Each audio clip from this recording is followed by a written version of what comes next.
easy to use. So call my time, but you weren't really mine, just something to do. Thought I never knew. No surprise, but nevertheless, I'm still stuck in self-defense. No surprise, but nevertheless, I get lost when I look in your eyes. I just want to be next to your I get lost when I look in your eyes. Do you even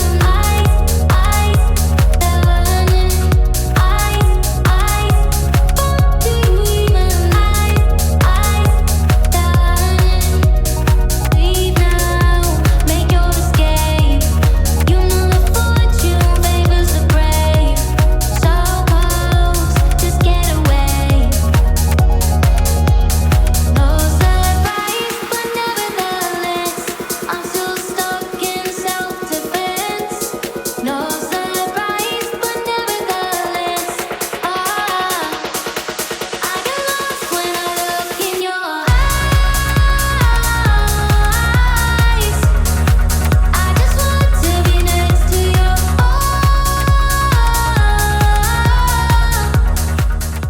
Bon, on va se reprendre. Faut que je parte au Costco. OK, on va faire le blabla après. Don't waste time to my place. I feel my heart erase. So catch me if I fall.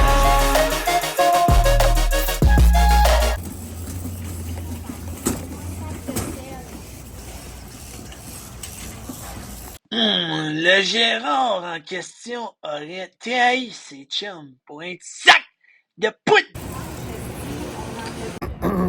3 ans plus tard, d'autres plantes à acheter. Parce qu'on a besoin de quoi? Oh, de la terre. On fait un jardin. I get lost when I look in your eyes. I just want to be next to your I get lost when I look in your eyes. Do you even do you even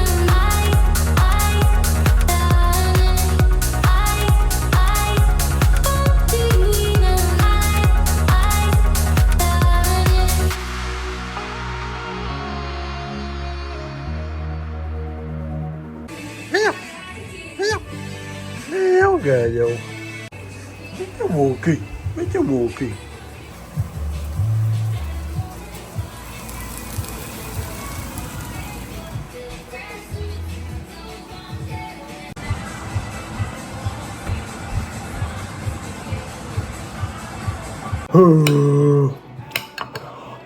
Bon appétit, asti. Bon, oui.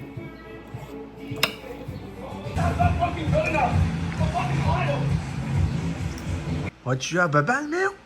Vas-tu jouer à Babal, Méo? Oh, oh, Méo. Oh, Méo.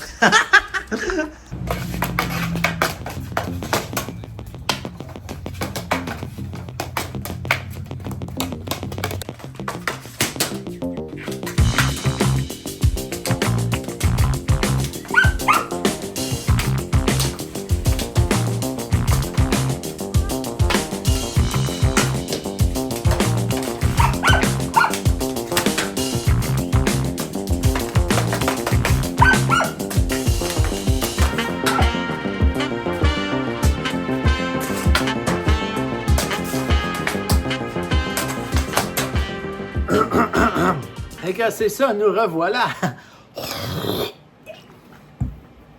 No-brainer, j'appelle ça no-brainer. C'est quoi la traduction en français? C'est que tu peux pas négocier avec ça. C'est non négociable. Tu fais ça à chaque jour. Puis je pense que la dernière fois que j'ai fait de la vidéo, c'était comme il y a 2 ans. Puis là, c'était comme ma plus populaire pendant un bout avant que je fasse Lane Hudson. Puis un montage de film, en tout cas. Je fais ça vraiment à chaque jour. Puis j'ai rajouté surtout les mollets parce que je trouvais qu'ils étaient petits, first. Puis vraiment, là, quand j'ai relu Arnold, là, puis Arnold, il a dit, tu peux pas avoir une bonne shape tant que t'as pas des bons mollets. Là, j'étais genre, ah shit, j'ai pas le choix, asti.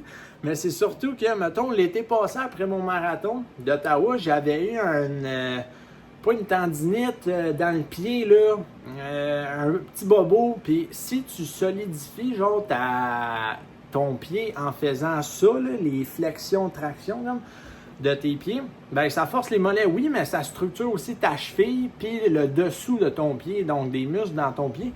Fait que c'est un bon exercice, là. Fait que bien que mes mollets sont pas encore gros, le but c'est aussi de minimiser les blessures quand tu cours puis tout, même si là je diminue la course dans mon programme, là. Aussi, faire ça, là, c'est quand même un bon volume. Le nombre de répétitions, là, je fais à peu près 75 à 85 push-ups. Des pull-ups, c'est entre 30 et 40. Des core twists, là, il y a le 7 à 10 minutes d'abdos. Puis ce que j'aime faire, c'est que bien souvent, moi, je m'en vais au gym 1 heure. Je fais push-pull legs. Moi, c'est ça mon split. Plus, des fois, pas à chaque semaine, je fais un entraînement full body avec mes dumbbells. J'ai une vidéo pour ça. Fait que ça, c'est l'exception, ce training-là, que le no-brainer, je le fais après. Non, je le fais avant comme warm-up pour vraiment là, que les muscles se réchauffent et tout. Mais quand je vais au gym, je fais pas ça avant d'aller au gym, je le fais après. Parce que là, ton corps, il est déjà fatigué un peu. Puis tu sais, comme réchauffement au gym, je fais genre des lunges, des petits étirements, genre les épaules. Tu te pends là, sur une barre comme ça. Ça, c'est vraiment bon pour les épaules, la santé des épaules. Avant, pendant le training, je fais ça. Des push-ups, des pull-ups. Tu sais, selon le groupe de muscles que tu travailles, tu fais des exercices en conséquence de réchauffement. Mais là, quand tu arrives à la maison, là, je le sais, je m'installe sur mon tapis, puis là, je m'attaque à ça. Les abdos. Puis là, vu que ton corps est déjà forcé au gym, c'est plus tough les faire après le gym qu'une journée où c'est que tu n'es pas allé au gym. Puis après ça, je fais le reste, le push-up, pull-ups, dips, les mollets, puis tout. Puis après ça, bien souvent, je fais mon cardio, là. Fait que soit jouer au hockey, soit faire du vélo, soit faire de la course. Puis pourquoi je le fais avant, c'est que, first, je trouve que c'est une belle transition. Genre, tu passes du gym, après ça au calisthenique, hein, le poids de ton corps. Puis après ça, à du cardio, ce qui est complètement différent. Fait que je trouve que c'est une belle transition. Puis c'est parce que si je fais le no-brainer, toutes ces répétitions-là, ces exercices-là, après le cardio, tu manques d'énergie pour faire ça. Écoute, il faut vraiment que tu réveilles en toi là, l'énergie du démon pour finir ça. Parce que bien souvent, quand tu reviens là, après 1 heure et demie, soit de course, soit de vélo, soit de hockey, t'as pas le goût de faire ces exercices-là, là. T'as pas le goût, pas en tout. Puis c'est parce que bien souvent, t'es dégueulasse, t'es en sueur. Fait que là, t'as pas le goût d'éparpiller ça partout sur ton tapis et tout. Fait que je le fais avant. Comme ça, j'ai beaucoup d'énergie. Je fais le plus de répétitions que je peux. Puis moi, c'est comme ça que j'aime ça, diviser ça. Puis à chaque jour, j'essaye de pousser un peu plus dans les répétitions. Puis je vois la différence juste à travers les années. Tu sais, quand j'ai débuté le no-brainer, il y a peut-être 4 ans, je faisais mon maximum de pull-ups, là, c'était genre à peu près 16 dans le circuit, là. Versus en ce moment, c'est à peu près, je peux me rendre à 20 comme. Fait que tu vois, c'est une évolution tranquille, lente, mais sûre, lentement, mais sûrement. Hein. Moi, j'aime ça de même. Puis parce que c'est tough, là. Il y a des journées que tu vas être moins bon parce que tu as fait telle autre tâche manuelle à la job ou à la maison, ou juste ton ordre il a changé un peu, là. Par exception, tu as fait ton no-brainer après le cardio ou avant le. Whatever, OK? Ça va arriver, là. Faut pas se décourager pour ça. Moi, je trouve que quand tu constates une belle évolution sur une année, hein, que t'as pas trop eu de blessures, là, c'est sûr, là, les blessures, là, tu prends un pas de recul, mais des fois, moi, j'ai vécu ça avec ma cheville l'été passé, puis je trouve que j'ai quasiment rebondi à travers ça. J'ai pas encore couru de marathon, puis j'en courrai pas finalement cette année, mais je trouve que côté mobilité puis tout, ça se ressemble, là. C'est pas redevenu 100%, mais ma soif de vengeance est encore plus là que jamais. Fait que ça, c'est cool. Fait que ouais, c'est ça. La base, tu sais, ça, je trouve, c'est une belle base musculaire des entraînements calistènes. Puis je pense que tu peux bâtir une bonne masse musculaire. Et le meilleur exemple, c'est les gymnastes. Ils font juste ça, là. Ils vont pas au gym, eux autres, là. Leur gym, c'est les exercices de gymnastique qu'ils font, puis ils sont ultra costauds, ultra musclés. Oui, grâce à la créatine aussi, que tu as l'air plus buff, puis tout, que j'utilise d'ailleurs, mais tu vois que ça marche, la résistance, en utilisant juste la gravité et le poids de ton corps, ça marche. Mais moi, ma préférence, c'est vraiment le gym. Quand j'ai regardé là, Rocky 4 à 8 ans, ben, j'ai commencé à m'entraîner puis à lever des poids, puis pas trop lourd là, quand même. Là. Mais aussi, quand j'ai vu le documentaire Pumping Iron, un peu après d'avoir vu Rocky 4, ben là, j'ai tombé en amour avec les dumbbells puis le fer, là, tout ce qui est le bruit. C'est tellement... c'est satisfaisant. Puis c'est comme de la méditation, là. Tu sais, moi, le no-brainer, ça prend à peu près 15-20 minutes à faire à chaque jour. Mais ça me permet de penser à mes affaires. Puis ça me prépare mentalement au cardio que je m'apprête à des fois choquer. Tu t'arrives chez toi, tu viens de faire 1 heure au gym, puis là, t'es comme tabarnak, faut-tu j'aille courir ou faire du vélo? Mais là, je fais le no-brainer, puis là, ça me met dedans, t'écoutes de la musique, puis là, t'es comme, let's fucking go, là. Mais là, je reviens, c'est ça, à la masse musculaire. Moi, ma base, je pense, c'est, c'est la calisthénie, ça, les entraînements qu'on vient de faire, là. Je pense que c'est une très bonne base, autant pour le cardio qu'une bonne masse musculaire, là, c'est vraiment bon. Mais, tu sais, je pense que d'aller au gym, ça pop up vraiment tes muscles. La masse musculaire augmente quand même beaucoup. Puis ça marche, c'est satisfaisant. C'est pas compliqué, tu rajoutes du poids, tu manges plus, tu rajoutes du poids. Puis là, après ça, tu checkes avec le cardio que tu fais, s'il faut que tu manges plus. Tu regardes aussi si ton ventre est capable là, d'ingérer tout ça, là, parce que bien souvent, il faut que ça soit une croissance lente et stable vers l'objectif que tu veux aller. Ouais.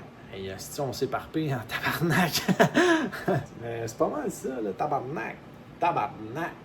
Ah ouais, puis les jambes, mais qu'est-ce qu'on fait des jambes? Hey, là, j'ai quand même des bonnes cuisses, là, surtout grâce au vélo stationnaire là, que j'ai fait de plus en plus dans la dernière année. Mais c'est parce que c'est ça, je me dis, tu sais, on marche à chaque jour sur nos jambes, fait que si tu fais assez de pas, ça les travaille plus.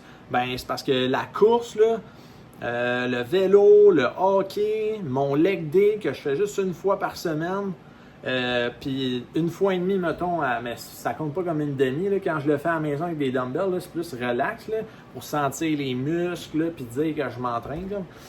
Fait que c'est ça, on dirait, quand je fais des entraînements de circuit à la maison, comme que je vais faire une autre vidéo cette année là-dessus, des fois, je mets des box jumps, des échelles, du travail de vitesse, d'explosion. Fait que mes jambes, là, je dirais que j'y travaille assez pour pouvoir m'éviter ça dans mon no-brainer. Peut-être que le meilleur circuit no-brainer, ça serait d'ajouter genre des hair squats ou des lunges.